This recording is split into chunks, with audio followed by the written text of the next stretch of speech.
Hello, and welcome to another episode of Esoterica and Nonsense, a podcast where we discuss myths, legends, folk tales, fairy tales, supernatural phenomenon, and religions from around the world.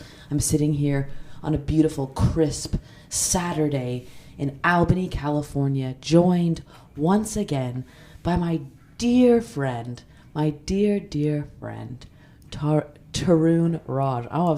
I'm just tripping over my words. I'm so excited, Tarun. How are you? Hello, it's nice to see you again. It's so nice to see you, Tarun. I always enjoy spending time with you. Yeah, and we got to eat some food and drink some tea before we got started. I'm eating chocolate now. I'm guilty. Yeah, very good. I'm excited because, well, first of all, the first episode we recorded was almost a year ago. It's 11 months almost exactly. It was on the 11th of January. It's the 9th of December. That's crazy. Time has flown. And since I interviewed you, you went to India, and you've told me some of it, but I want to review because specifically like the festival, well, you're going to have to tell me, but this festival that you were at was a very specific ritual, I guess, a very specific thing that your family does. And I'm so interested, and I can't wait to hear all the juicy details. Oh, yeah. Yeah. Wow. It has been, so we recorded, and then I went to India literally like the month after we recorded. So it's been a good 10 months since then. So I'll do my best with my memory. But yeah, we had like the overall sort of summary of it was that I guess our family has a little temple in our little village, and that every year you basically like have to refresh your faith in the temple in a sort of way. So you do the ceremony to like honor the temple and stuff like that. But I think it's like it doesn't feel like it's like a larger Hindu thing. Like this feels like something that they came up with for this specific temple. And so that would have been February? Yeah, in February. So every February. Yeah, so it seems like basically every February, March-ish. So the requirement for my family is technically that we have to be there every year in February. And it used to be my grandma that would do it.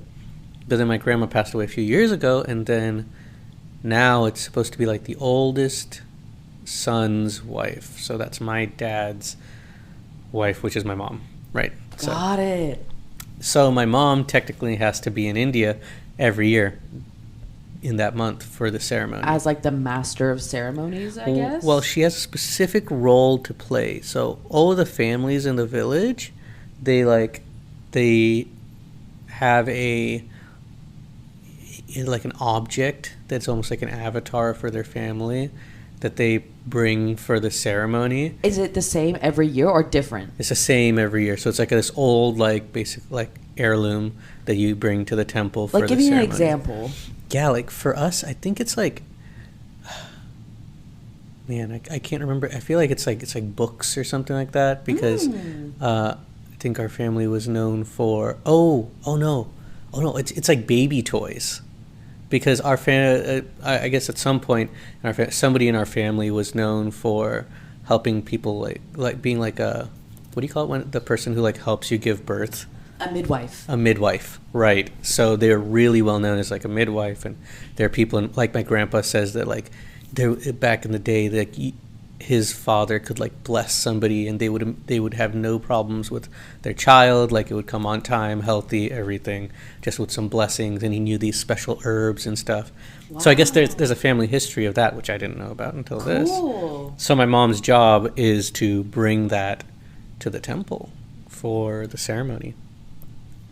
And so then the other families, like your cousins' families, would also have their own object. Yeah. And would it be the woman of the family, the mother? Yeah, that's what it seems like. It seems like so the women are all bringing this thing to the temple, but there's more than that because where do I even start? So there's a big parade Okay, I feel like I have to start with the history first. Right. Okay, There's so much to cover. Let's take a step back because there are two temples actually. But wait, and actually, just to interrupt, Yeah. just to review, this is in Tamil Nadu, Yeah. outside of Theni, in a Right. small town with no name. I know the name now. And then, yeah, so it's Amichepuram, right? And then, so in this village, we have one temple, and it's like an older temple, and it's very small. It's like a large walk-in closet kind of sized temple. Okay, totally. Right? So it just has like the one deity in there. And then just outside the village, there's another temple. And that one's a little newer. That was made in like the 2000s. And there were like two families that like helped fund it. One of them being like my grandfather was one of the people that helped fund it. And so it's sort of like a shared temple. And is that, how big is that one? That one's much bigger. It's like the size of like a small regular temple where like you go, there's like a fence around the whole thing. You walk in, there's room for 2 or 3 deities there. And it's kind of outdoors, but I think they've put a roof over it now because of the rain.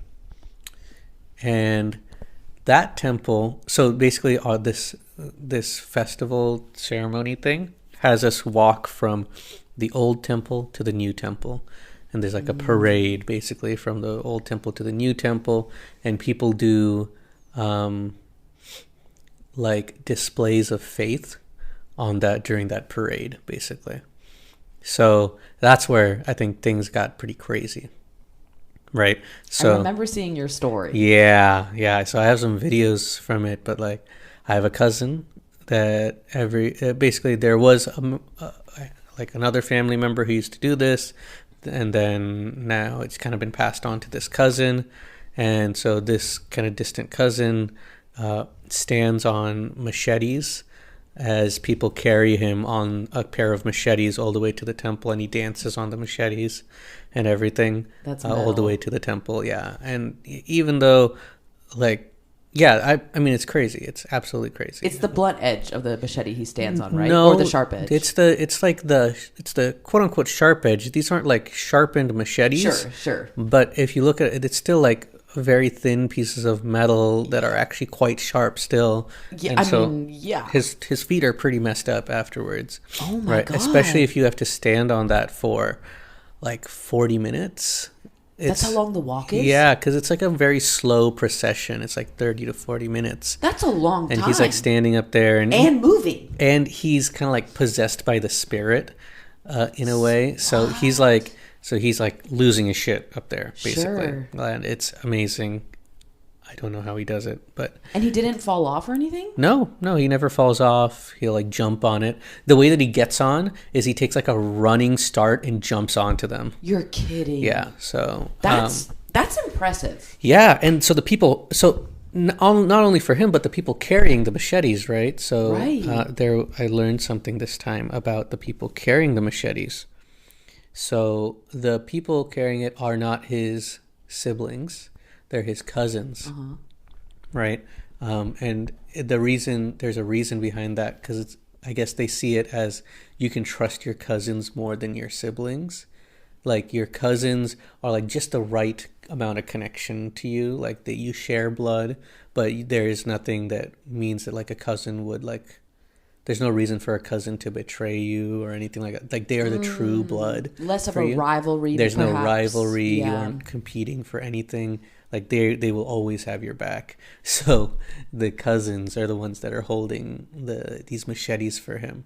Wow. And it was crazy, right? And then so during the parade there are other things like this. Like people will do these sort of acts of faith, and so people are carrying weapons and stuff like that, and they'll get very aggressive with the weapons. And all of the women who are carrying like the avatars and stuff will be in the very center of the parade, along with like this big box, and the box contains like different things for the puja that we'll do when we arrive. So around the box are all the women, and then around them are more women who are like protecting them, because people are again like going crazy, right on this parade, like they're like possessed by the spirit of God. And specifically the men or women too? Women, and well, so it's specifically women that are like standing around the other women and protecting them. Got it. But it's like men and women are like possessed by the spirit in this case. Waving around like spears and machetes and like tridents and stuff like that. Do you think like, would your family say it, like name this spirit, or is it just like the spirit? Oh yeah, I don't know if there's a name for it. Like when I say like possessed by the spirit, right? I mean that. Yeah, there's like another name for it, but it's called like basically like translated, it's like God dancing, right? So you're dancing with the spirit of God within you, like you're possessed by it, right? And so that part is pretty crazy. And then like there's basically the entire village is like walking around that as well. And so there's almost like a mosh pit in the center of that activity. And they have to walk barefoot for the whole thing. So like my mom walks barefoot for that. And then as we follow, like my dad's like, all right, you got to stay away from that a little bit, because the people here, they're used to that, like they can handle that, but they're like, you will get hurt if you go over there. So I'm like, okay, yeah. People are really like, people are ready to hurt people, like they're like in there. That's so fascinating. Yeah, and so okay, so religious moshing. Yeah, it's like a religious mosh pit, and then there's stops for the sort of parade. There was one stop where like they set off a bunch of fireworks and they had people dancing in the middle, and they had music and they had like a band playing like the sort of traditional drums and everything. What time of day is this happening? This is like 4 or 5 in the afternoon. Okay. And the reason is that they have to do this ceremony all night until the next day. Oh my gosh. So like my mom and all of the other people in that group had to stay awake all night until the next day so they could finish the ceremony. And it's again like an act of faith, right? That they do this long walk, and so we all walked with them. We got there, they did like a small puja then that night, and then so me and the most of my family went back to our house. And then my mom stayed, and then the next morning they finished the puja, so everybody else comes back in the morning. You went to sleep. So I went to sleep, right? And then got it. But your mom stays up all night at the temple. And the other women? Yeah, with the other women that are there. So then 5 a.m. the next morning, we head back. And so that night, actually, before all of this festivities, it's kind of like a family party almost. People are like getting together, going from house to house, talking to each other and stuff. The next morning, it's kind of like a little continuation of that, except we're all at the temple. And so people talk to each other, whatever. There's the puja that happens, and then they serve food for everybody. So as part of the ceremony, you're supposed to bring sacrifices, right? So we had like we had a goat that we had picked out and everything, and people argued over which goat it was that we were supposed to get, and we ended up bringing 3 goats. So each family would like bring a goat, or for us, we brought 3. It was like one for our family, one for the village, and then one for like there was somebody specifically that we were celebrating. I think it was for like my grandma or something like that. So we had like a goat for each reason. So we brought 3 goats to be sacrificed.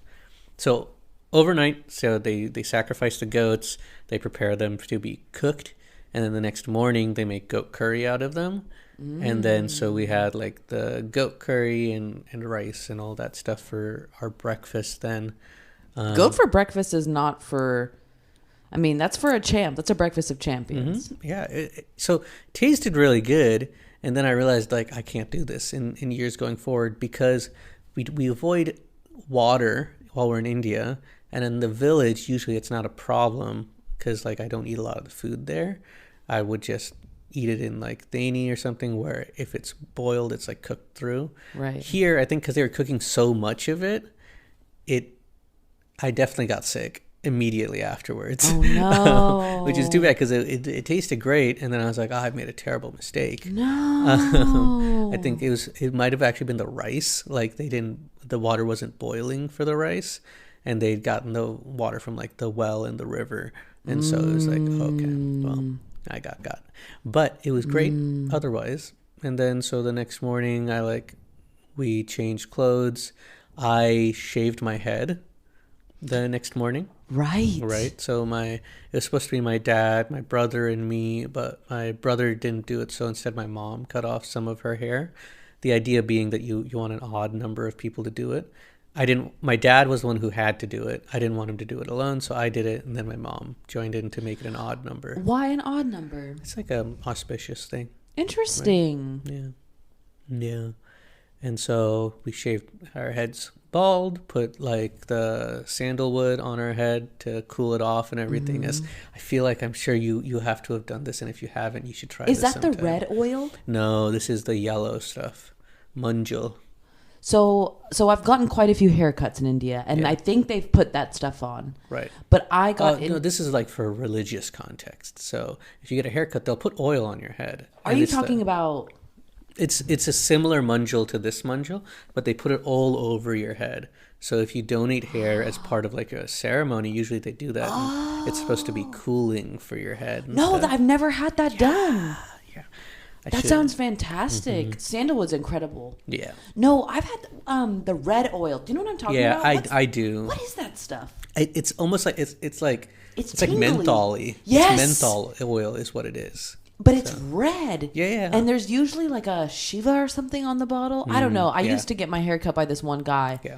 Once I went in 3 days in a row, and I was like, I want another haircut, because they'd massage your head. It's the massage, yeah. It was like, I think 15 rupees. He massaged my head for like 20 minutes, cut my hair, and then put that menthol oil. And my third day in, he's like, you don't need your haircut. And I was like, but I want it. I want this. That's so funny. The menthol oil, that's what it is. It's incredible. Yeah. I brought some back with me, but I ran out. Yeah. I think you could probably find some. If I find some, I'll let you But what you're talking about is like a paste? Yeah, it's basically like sandalwood paste that you put on. And they put it all over your head. Just, all over everywhere that was shaved. And you shaved with a razor. Yeah. Oh, that sounds fantastic. Yeah, like a straight razor, and then they did it. That sounds fantastic. Yeah, so it was good. And then... Oh, and so, okay, wait. This is the morning after. This is the morning after. Okay. Right, so we did all that. Then I think that basically ended the ceremony. So there's lots of stuff that was involved with the prep for it, as well as I feel like there's more stuff in the middle of it. But that's generally the idea. A lot of acts of faith, the parade almost of the whole village walking to the new temple, a couple of pujas, more acts of faith in the form of shaving our hair, and sacrifices. Lots of sacrifices. So an interesting thing with the sacrifices, there are two gods that are there. Okay. So there are three gods that are there. Okay. So I know about two of them, I think. So one of them is a vegetarian, and the other one is a non-vegetarian. So these sacrifices are for the non-vegetarian god. Yes, of course. Right. So the non-vegetarian god looks like he has a mustache like mine. He has this big curly mustache. Wow, right? love. And it is the best kind of mustache to have. What they call him Karupasamy, which is literally like black god, right? So he's supposed to be this super dark-skinned like guy with this huge mustache carrying like big swords. He looks like he's supposed to look very scary and intimidating. Sick. And so my dad's story about it was he was like, yeah, maybe back in the day people wanted a god, like a patron god that looked scary, to keep away like other villages from like attacking them. It's like, oh, we worship this like fearsome protector, like you should stay away. And so seeing this, it's supposed to be like fearsome, right? Mm-hmm. Like a war god, like kind a of. war god kind of a thing. Sure. Yeah. And then the other god is, I think, like a form of Subramanya, which is one of Shiva's sons and like brother to Ganesha. Oh. Right? So Murugan, Subramanya, same thing, right? So this is like, it's like another form of them. And I think this is like the mountains and stuff are named after that god. So like the god is supposed to be like the god of like that hill, that local area. Um, and then there's like another god in there, but I can't remember the name of it. But yeah, so when it came to like doing the sacrifices, they had to put up a big fence, like a not a fence, curtains. They put up curtains Stop. around the vegetarian god to make sure it didn't see the sacrifices, and only the war god saw like the goat sacrifices. Stop. So they really treat them like people, like the way that they do that. Interesting. And so for the vegetarian god, were offerings brought, like fruit, perhaps? Well, yeah. So for the vegetarian god, that's what we did, the whole the parade and carrying the box and then fruits and all that. All of that is for the vegetarian god, and that's like the primary god there. So all of this was really for that god. The procession is for that god, and then the goats are for the non-veg. Yeah. That's another fun fact that I love about India, and I didn't know until I went, which is the whole veg, non-veg. Right. I love that if you're a meat eater, you're non-vegetarian. I love that word choice. Yeah. You're not carnivore. You're because we say meat eater or vegetarian, or like do you not eat meat. That's kind of how we phrase it. Yeah, I think it's like a British thing too. I see it in like English stuff too, where I see veg, non-veg. So. Good point, because they say veg actually a lot. Would you like veg with your right? Interesting point. And also, I think that like vegetarianism is kind of like, it's a numbers game too. Right. But anyway, that was off topic. One thing that I was really noticing while you were telling me of all this that I found interesting was that the women are a really big part of this ritual, and that the women were the ones who were staying up all night. Yeah. And I don't know. That's like really sits with me, because in the Western world, usually women are like not really given the, what's the word I'm looking for? Like it doesn't really seem like they're ever like the paramount of any religious ritual. They're always kind of like in second place or something. And so I'm like kind of moved by that. I feel like that's really sweet. I think that's an interesting, because so I would say that in this case, like the women are seen as like the carriers of the family in a certain way, like that they represent the family. I think that is like it's a more common thing outside the U.S. But I'm also trying to think, like, are there a lot of religious ceremonies in the U.S. that involve like any action similar to this, like a parade or something like that, for like a religious ceremony? Like in Christianity, there aren't a lot of stuff like I think the priest, like you go to a church maybe for like a mass or something like that. I have here in the U.S., like in Latin America, parades are a big thing. They love parades. Right. I think that could also come from like more ancient cultures. Right. But because of Christianity, usually women aren't really featured in the religious aspect. Like you would often see, I mean, obviously we think of the Pope, but you'd see maybe like a high-ranking priest, or even like a guild of priests. I don't know what you'd call them, right. a gangle of priests. But yeah, like I guess I'm thinking about Christianity, like European Christianity, but it's rare to even see nuns in public. Right. Well, I guess a note for this is that the priests are all men for the ceremony. So for the ceremony, the like we had two priests and they're both men. There are no female priests in Hinduism. So the male priests, they were staying up all night too? Yeah. Okay, got it. So they also had to stay up and do basically, like, I think they had to continue chanting all night. So they like to kind of take turns doing the chants, I think, all night until the next morning, and then they could do the everybody started cooking to make the goat stuff. Yeah. Wow. Yeah, I mean, that really moves me, because with like the European Western mentality, women who marry into a family are always the outsiders. You know, like the family is determined by the patrilineal side, but like the women are always the outsiders. So that's why I think this is so like sweet to me Oh my gosh, the pu'er is super oversteeped. Yeah, we've been steeping the sheng pu'er for like our entire conversation on accident. Whoopsies. We can water it down a little bit. Maybe it'll be good. I don't know. Yeah, I mean, I kind of like oversteeped tea. I have to be careful though with sheng pu'er because, oh wait, this is your cup. You already have it. I mean, just like top it. You can keep it. Okay, got it. I'm learning the mic etiquette. mic etiquette. Mm-hmm. What was I gonna say? Oh yeah, I don't know. I'm just really moved that the women were the holders of the family heirlooms. I find that to be really heartwarming. I mean, women are also, I think, the so expected to carry on the cultural aspect of things.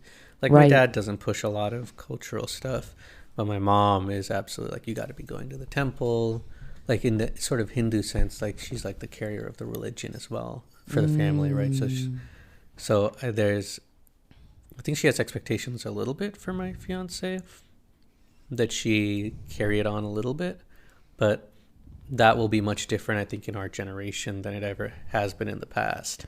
Sure, Sure. Because it's like, now the question is, when the time comes where I am now the oldest child, does that mean Snow is going to be going to India every year to do this ceremony?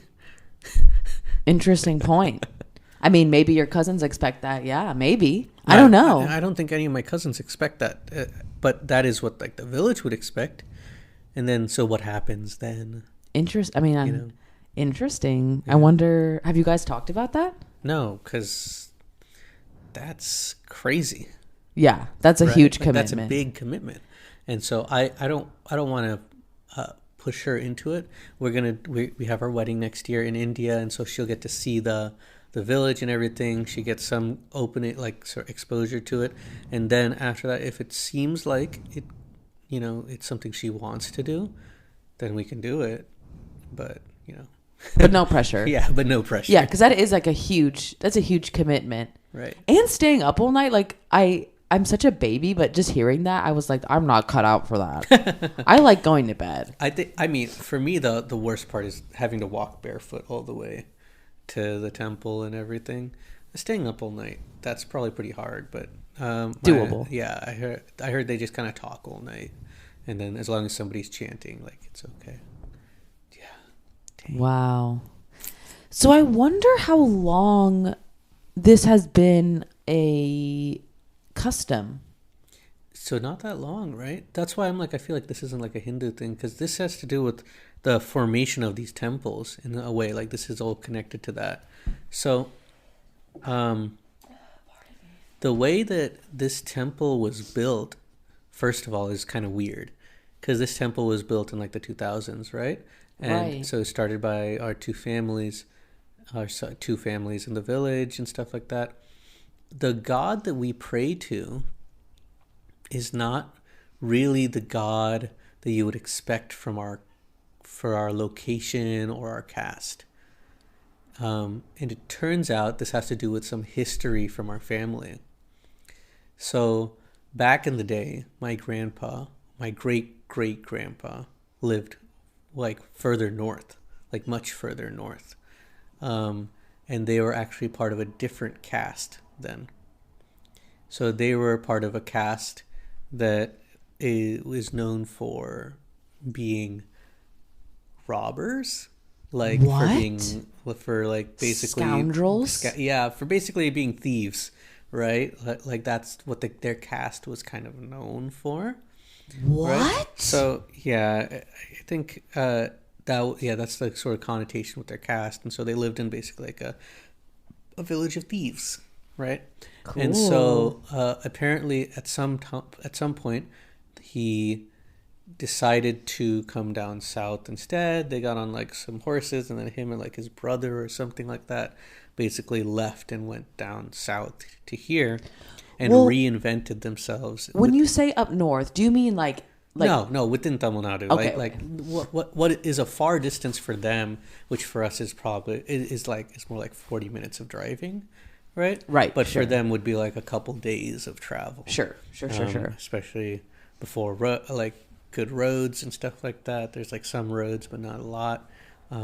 So they're like on horseback and they come down and they reinvent themselves by marrying into another family. And now they become like farmers, quote unquote, right? Still low caste, and I think a lot of people consider these two castes kind of like interchangeable. And I always had kind of a question of like, if we're farmers, why are we like kind of low caste? Because I think farming is like not a looked down upon profession, Sure. right? But it turns out we aren't farmers; we are the slaves of the farmers, right? Like it's like sharecropping style, where Yes. we are the serfs Right. of the land, right? So that's actually what we were. And so it turns out that these two castes were directly opposed to each other. As a thief, you want to go to somebody's land and steal their stuff. As the person who is trying your Sharecropping. hardest to work the land, if somebody steals your stuff, that's stealing everything from you. Yeah, you're fucked. Right? At a higher level, like the people owning the land, they probably don't care so much. Well, I So it's mean, not if even anyone's as going to big. pay, it's going to be the sharecropper. Exactly. You end up paying for the crimes of the thieves. Exactly. So Yeah, there's a fuck. direct sort of enemy situation that happened because of that. And so as part of that, they lost contact with their god, right? Because there's a special god for that village of the thieves village, let's say, right? So I'm avoiding using the specific caste names, but so like this thieves village, right? And so now they're stuck without a god to pray to. So they pray to like the local god and all that, but it's not the same. And this goes on for many years. And and as our family continued to grow, everybody was now this new caste of farmers, right? But as that caste, if you tried to go back up north and go to that temple, they would chase you out of the temple. Like there's like, a big sort of grudge between these two castes. So what do? You've lost complete contact with your god. So at some point, someone snuck into the temple and stole a little bit of sand from the ground, like dug up some of the sand near the deity's feet, and basically like smuggled it out of that temple and back down to the little village. And in the little village, they used that sand to establish the temple that's there now.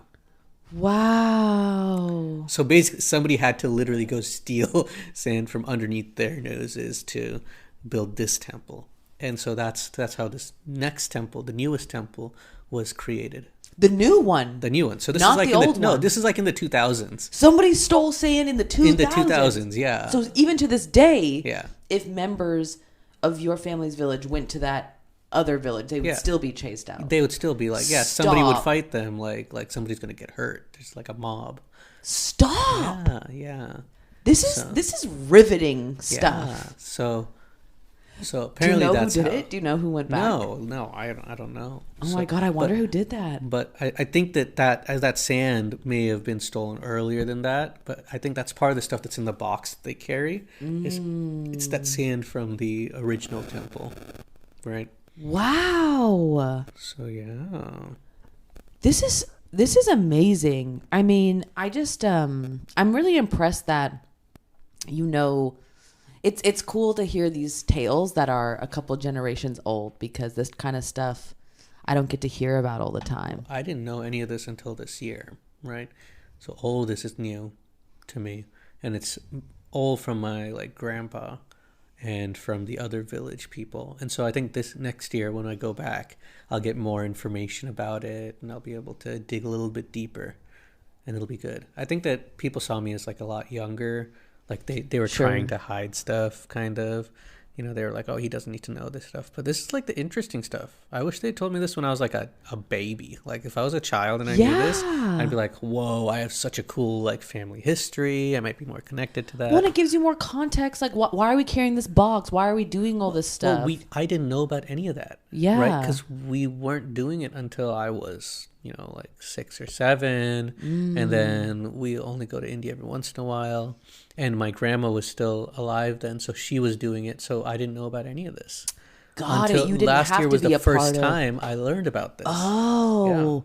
So I wonder, how it is for your mom, because your mom isn't from this village, right? She's very nearby. She's from nearby. So like not from the village, but like very nearby. So they know of this. Has she talked to you about her childhood and her village's customs? Well, she grew up much differently because she grew up in Thani, like in the bigger city. Got it. She was adopted. So there's a lot of stuff sort of involved in that. And her family was very different from my dad's family. And they don't have, as far as I know, they never had like a ceremony like this. I don't have a lot of, there's not a lot of attachment to her side of the family in general. I think like her great-grandparents aren't around, and there aren't a lot of siblings on that side.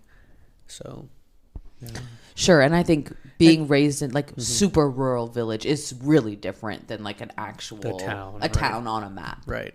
And I also think that she's very happy to be part of this family. Like she wants to be a part of this family, so she's really embracing that role.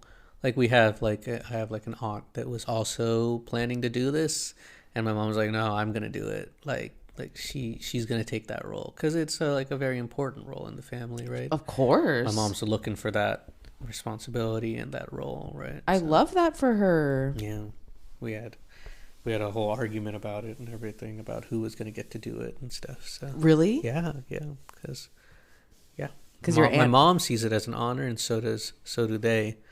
And so it's like, now, technically, my mom should be the one to do it, but that aunt lives in India. So on an ongoing basis, it might be easier for her to do it. Sure. And I can understand. I could totally understand why, if you were living in that village, like you would feel like... Not in the village, though. She lives like out, she lives like a few hours away. Okay. Right? So it's like come on, neither of you live there. Put so this at that argument point, to bed. Yeah, so eventually, it came to be that my mom did it and everything, but not without lots of crying and tears and family.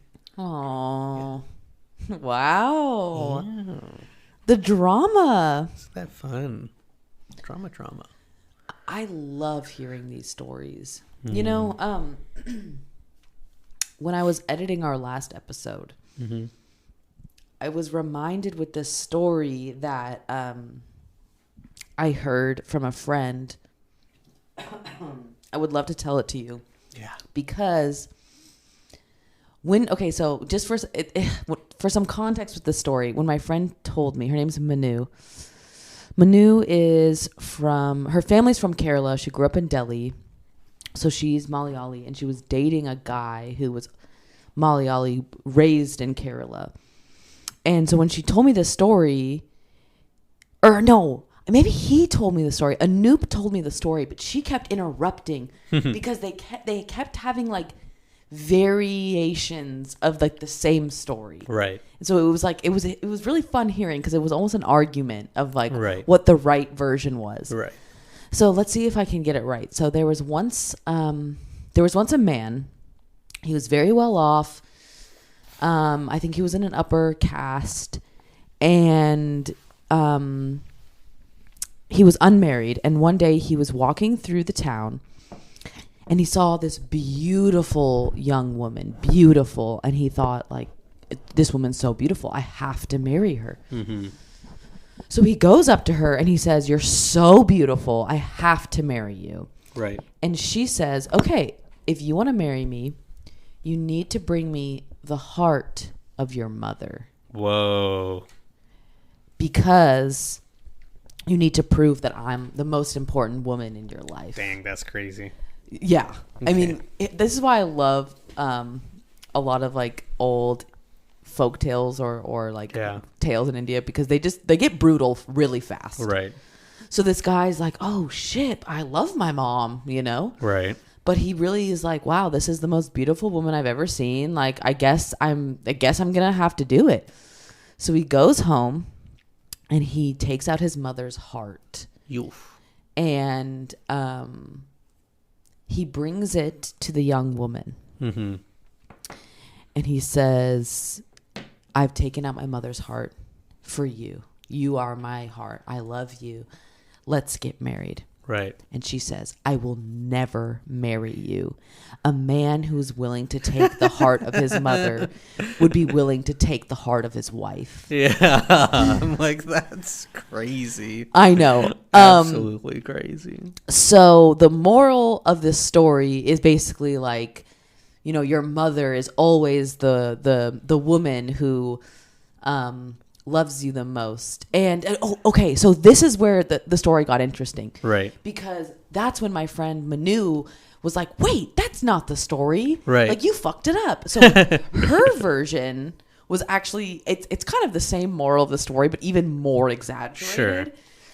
In this version, he comes up to his mom and tells her, like, Mom, I have to take your heart out Right. for this lady. And she's like, sure, son. You can do it. You can totally take my heart. So he takes her heart. And then on the way to this hot girl, he drops the heart. And from the heavens, his mother's like, son, are you okay? So, and he's like, yeah, I'm okay, Mom. And then the girl turns him down. So the moral of the story is mom is number one. Oof, yeah. That is such an Indian. Yeah, was this because of the one story about going around the world for your parents? That's very similar, that story right? reminded me of that. And then also while you were talking about the women, specifically the mothers of each family kind of being like revered, I was thinking like, oh my gosh, that is such a funny. I mean, especially now that I'm older and could imagine being a parent. I've dealt with more kids. I could totally understand why I might be tempted to tell a similar story to my kids. Like, I'm the best. Don't, like, I have your back. Yeah. Because it's a little bit emotionally manipulative, that story. I mean, it is. Yeah. It's really intense. It is pretty, well, I mean, yeah. It's as emotionally manipulative as like a lot of stories are that you tell to your kids. You're like building a certain image of what it is that a parent is. Right? Right. Are you that though? Like, are you willing to come down from heaven and ask your child if they're okay after they took your heart? Like, right. Like, I'm like, in that situation, like, come on. Or if your child came to you and said, I'm going to need your heart so I can marry a hot person, the answer is no. Yeah, I'm like, I'd be like, no. Like, did I raise you right? No, exactly. Like, I must have failed as a parent. Yeah, like what is going on? Because that's a no. That's a hard no. I don't think my parents would. I hope not. That is a parent that is also like kind of coddling their child, I would say. Right. That's a little bit. Willing to do whatever for your child. Sure. Yeah. I forgot about that story, but I really wanted to share that with you. I thought that was fun. That's a good one. Did you hear anything? No, I'd never heard of anything like that. You know, I've heard there's lots of like parent stories, like reasons why your parent is the best and you got to like worship your parents, but not that one. That's a good one. Yeah, I think my favorite part of the story actually was hearing both of them tell it. Oh, yeah. And hearing the differences. Yeah, that was really fun. That's a really good part of it. That was really fun. Yeah. And it really, that is actually what kind of sparked my interest in talking to more people who either grew up in India or have a close connection, because everyone just has such a different, either the same story tweaked or like completely different experiences. Right. Before we started recording, you were actually telling me some really interesting things about the Brahmin caste, which I hadn't really fully known. I guess I'd known pieces. Right. But you were mentioning that the way they're raised religiously is really different. Yeah, it's like quite different, I think. Like, yeah, there's like expectations religiously, it seems like, for like Brahmin people, because they're like the priests, right?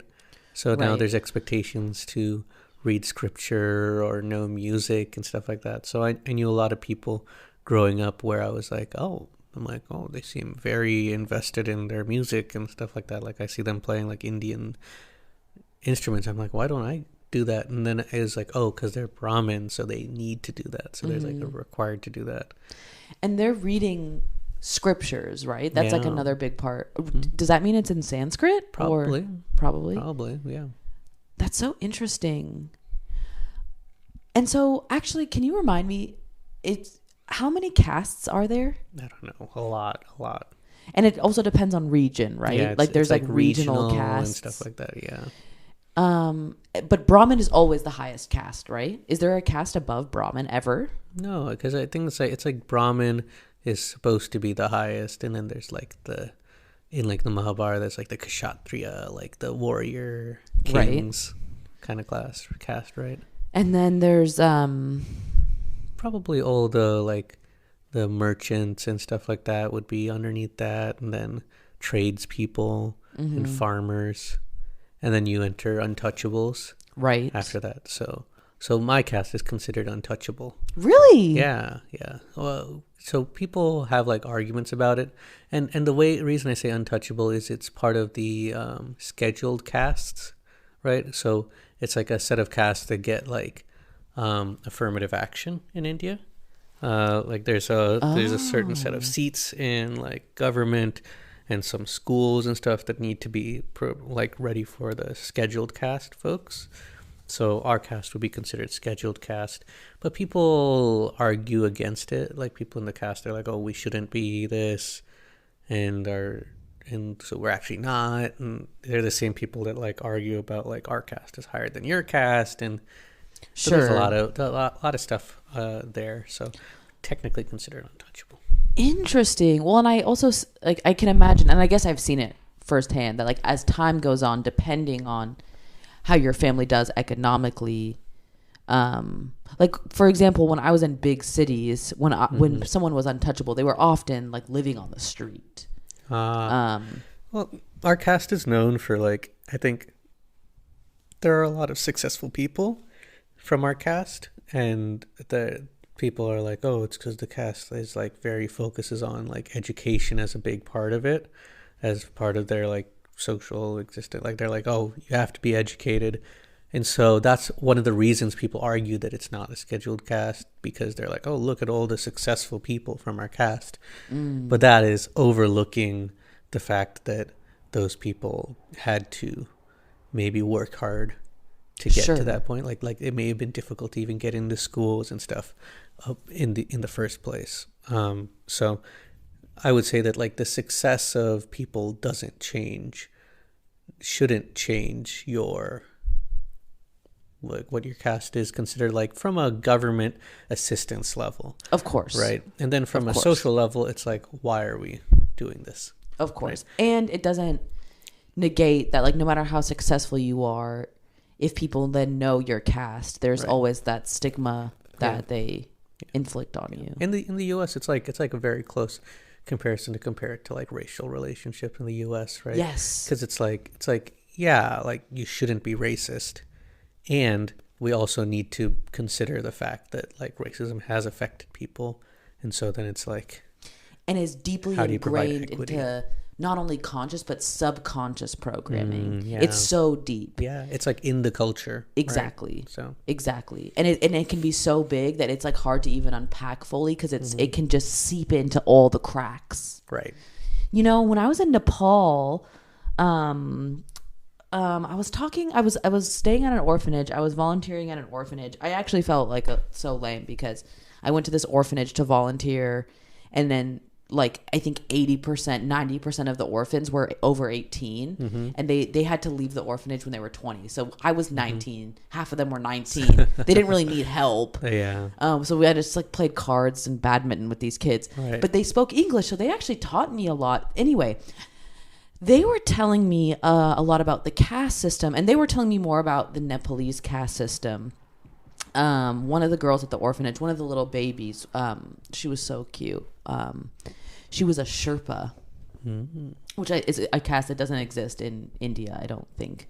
But the Sherpas are like porters, basically. They carry things, and it's one of the lower castes. But I think they're associated with being kind of peaceful, because they're like the mountain goat archetype, like peaceful and mountainous. But anyway, they were telling me about a custom in Nepal that some people still did in more rural places, that if a member of a lower caste touched you without permission, that you would have to cleanse yourself of their like quote impurities. Mm-hmm. So they would you have like, I don't know, some crazy ritual where you would bathe yourself in water from a gold basin Right. for 2 weeks, and then the person would have to give an apology in some gesture form. Right. Yeah. And when they told me that,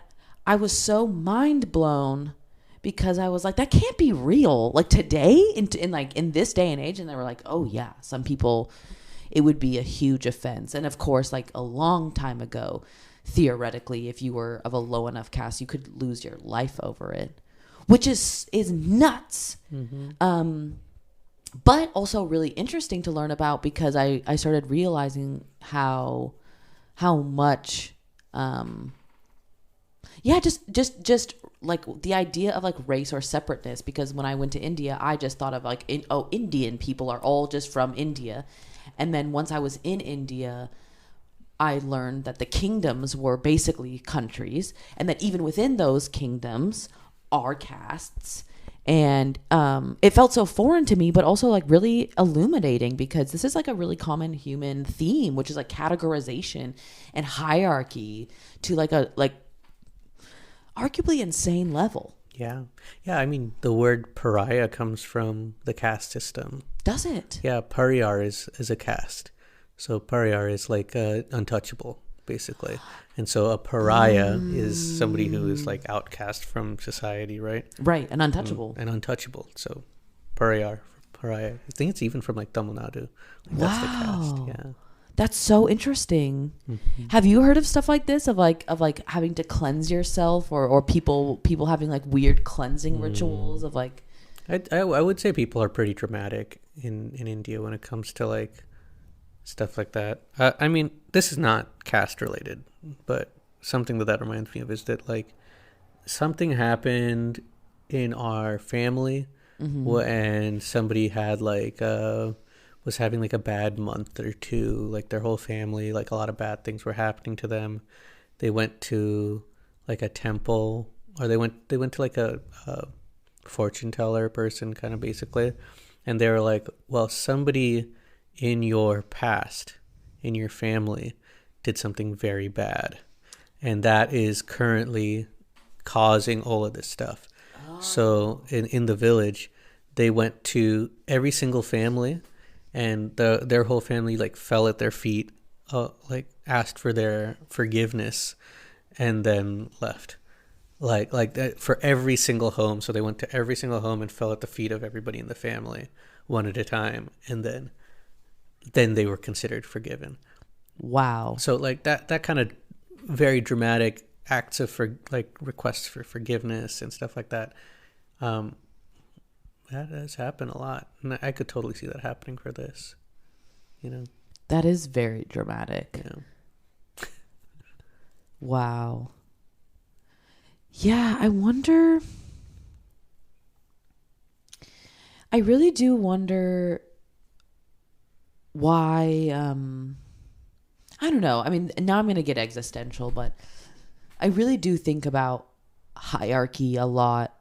And just how it seems almost like an addiction, a human addiction, this need for hierarchy. And I think maybe obviously it's hard to avoid, because once there's a king, once there is truly someone who is the highest ranking, it creates resentment, and then everyone dreams of being in that place.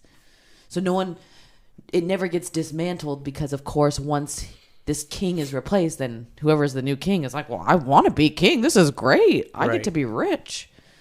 But, as an outsider, as someone who wasn't raised in India, who's not Indian, it's so interesting to look at, because like logically it's like, why would we do this to each other? Why would we subject ourselves to these hierarchies that are so extreme? Why? But I could see that like once it starts, and I see that here a lot in the US, especially with like within white supremacy. Like the idea is that as long as you can use skin color as a way to categorize yourself. The poor white people will never rise up against the rich because they can still say, like I have my skin color, which keeps me in a caste above. The caste system almost like reinforces that the powerful stay powerful because they get to say, well, at least I'm not at the very bottom. And so it kind of keeps pride, I guess. But it's so like, it's just so funny to think about. It's almost silly when you talk about it because it just sounds made up. It just sounds so illogical. Right. That's my little existential rant, but well, I feel like it's like it makes a lot of sense to me why this happens from like a security standpoint, right? It feels like game theory, and that like the easiest thing to do is know that you are above the other person, like know that you have the upper hand. If you know that, you can rest easy knowing that you are that, versus depending on their cooperation, right. which is a unknown, quote unquote, right? Right. Like, and technically negotiable. Technically negotiable, which if it's negotiable, then now there's a fear, right? Right. And if there's some way to be non-negotiably better, better, then you would go for that. Like from a security standpoint, like that is what would benefit you most. So it's like, even though we're like social creatures, right? It is hard to trust. It's hard to trust. Yeah. Right. And so there's a lot of game theory examples of, I was trying to like look this up, and it was like, because I took a class on like game theory, and so like cooperative game theory came up, and it's like, so like, if you have like a shared patch of land and you have laws about who can and cannot use this public piece of land, like will people basically encroach upon that? Like then you have to go into like the concept of like, how do you punish bad behavior in that case, and then who punishes other people for that bad behavior, and then does that mean that the people who are doing the punishing have more power than everybody else and stuff? Like it's so hard to assume that everybody's working by the same set of rules. Right. It makes it very easy to exploit that system. And so people are like, well, you know what? These are let's just screw that whole system.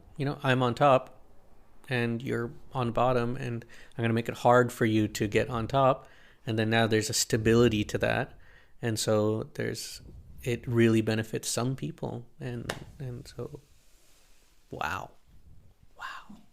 It's just so interesting to think about.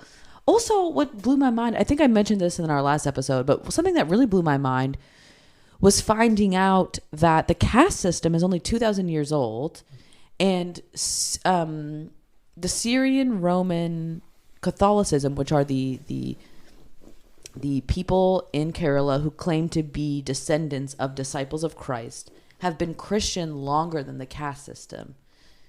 So they technically don't have a caste. And I'm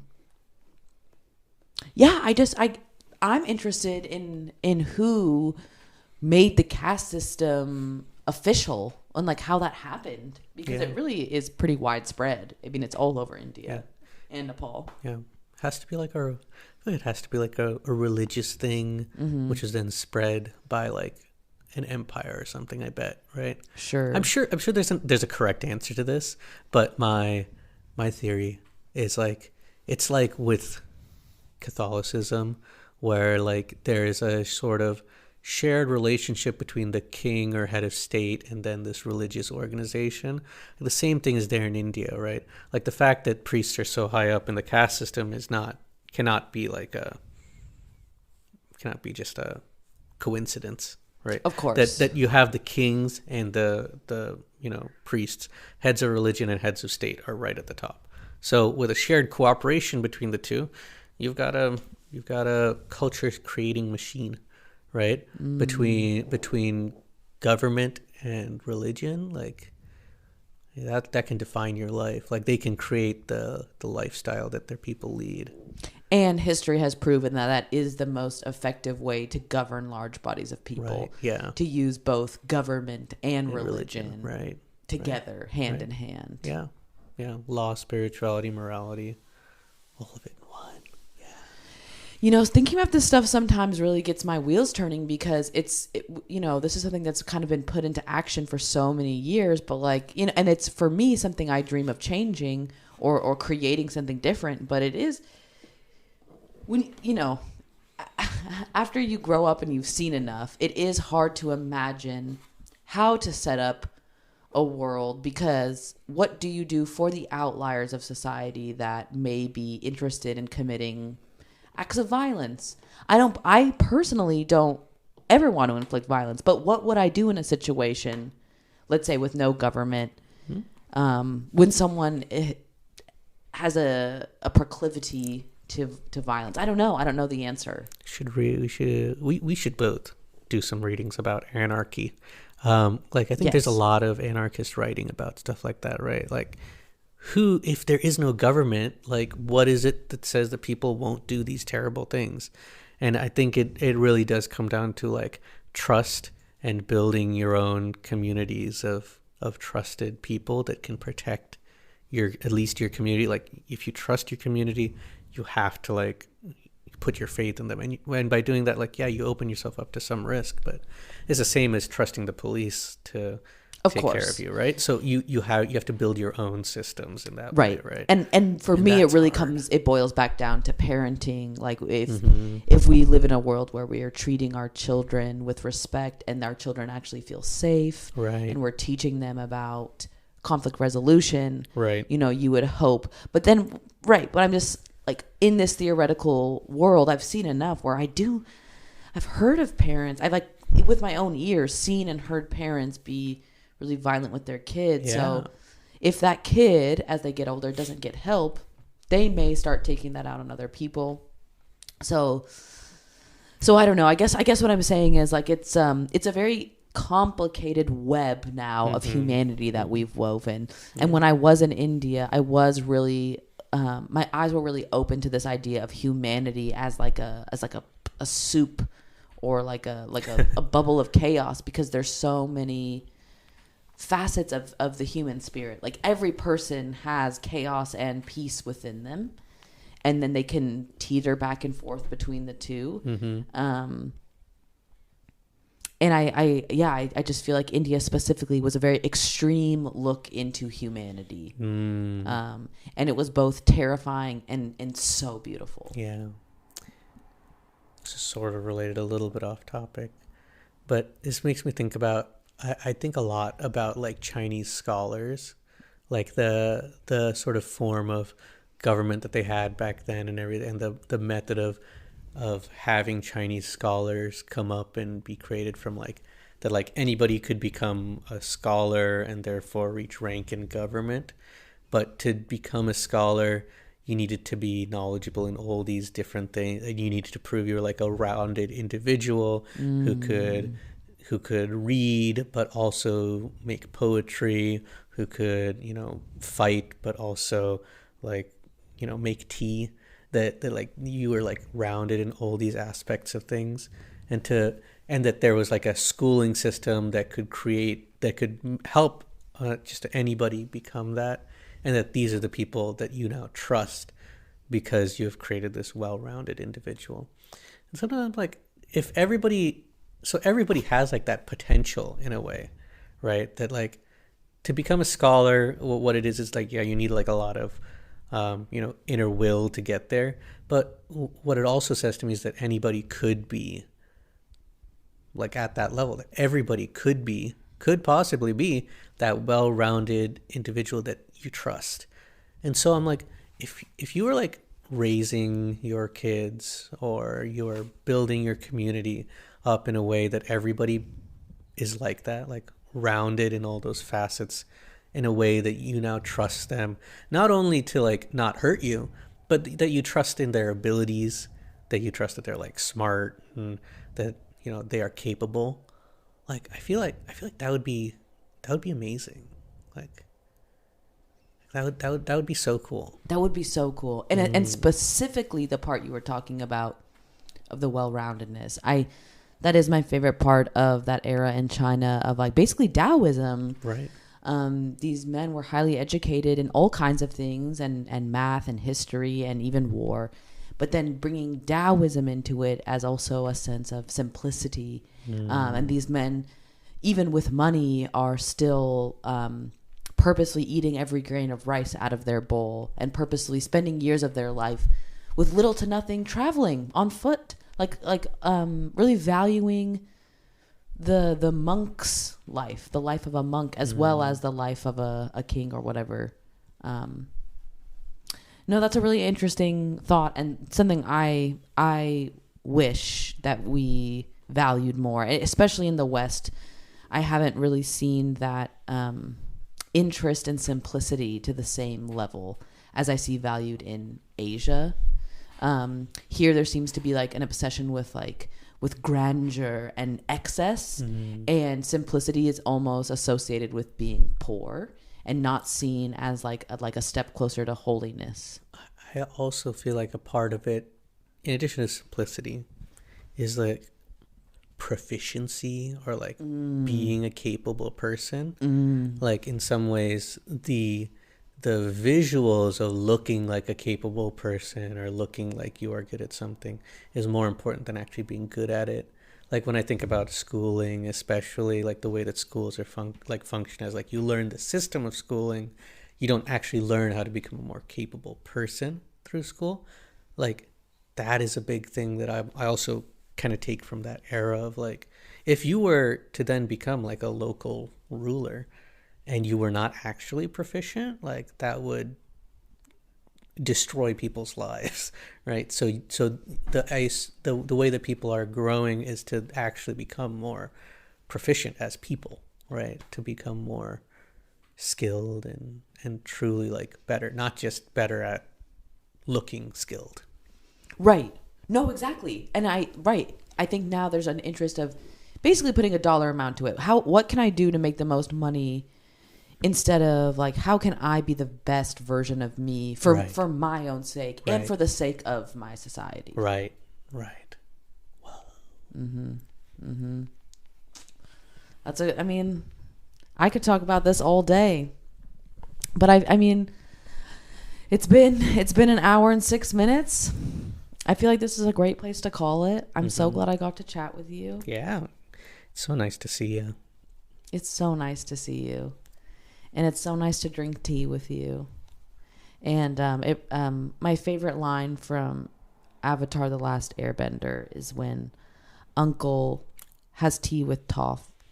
And she says, "Oh, thanks for giving me tea." And she's about to leave. And he says, "One of life's greatest pleasures is to share tea with an interesting stranger." Technically, you're not a stranger anymore, but I think some of my most prized moments in life is having interesting conversations over tea. Yeah. So this was truly so much fun. Yeah, I had a lot of fun too. Thank you for sharing tea with me. And we'll keep drinking tea after this too. Okay, that sounds good. Over and out. Okie dokie. See you later.